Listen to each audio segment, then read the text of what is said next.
This evening, the president declared a national emergency at the southern border. He also signed an order signaling he wants to end birthright citizenship to children of non-citizens. That's one currently guaranteed by the 14th Amendment of the Constitution. The national emergency will allow the Defense Department to deploy military and National Guard assets to the border. The president also indicated that mass deportations could start as soon as tomorrow. Meanwhile, we're getting reports that some immigration court officials have already been fired. Fox 4's Amelia Jones in studio tonight with more on the immigration crackdown. Amelia. Yeah, Steve, Heather, according to the New York Times, the acting head of the immigration court system and 3 others were fired today. And with his declaration of a national emergency on the border, the president is looking to take an even tougher stance on immigration than his first term. Could you imagine Biden doing this? I don't think so.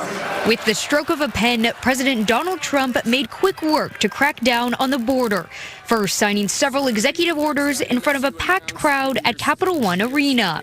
And you're witnessing the dawn of the golden age of America. That's what it's going to be. We're bringing it back. We're going to bring it back fast. Then signing a pile of executive orders from the Oval Office, including an order calling for the end of birthright citizenship for children of undocumented immigrants, a move that will likely be challenged in court since birthright citizenship is enshrined in the Constitution. Birthright.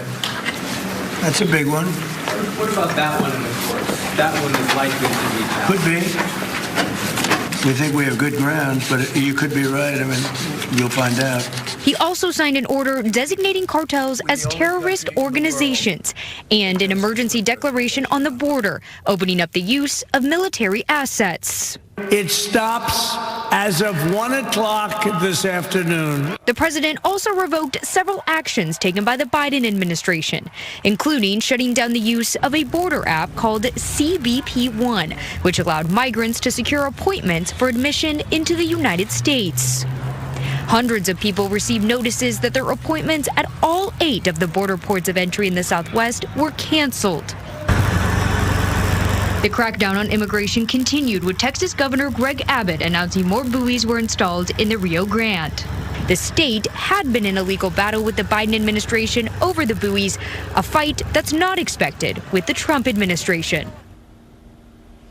There are also plans for large-scale deportation raids starting this week. The president's new border czar initially said Chicago was one of the first targets, but has recently said the administration is reconsidering details of the planned raids there due to media coverage.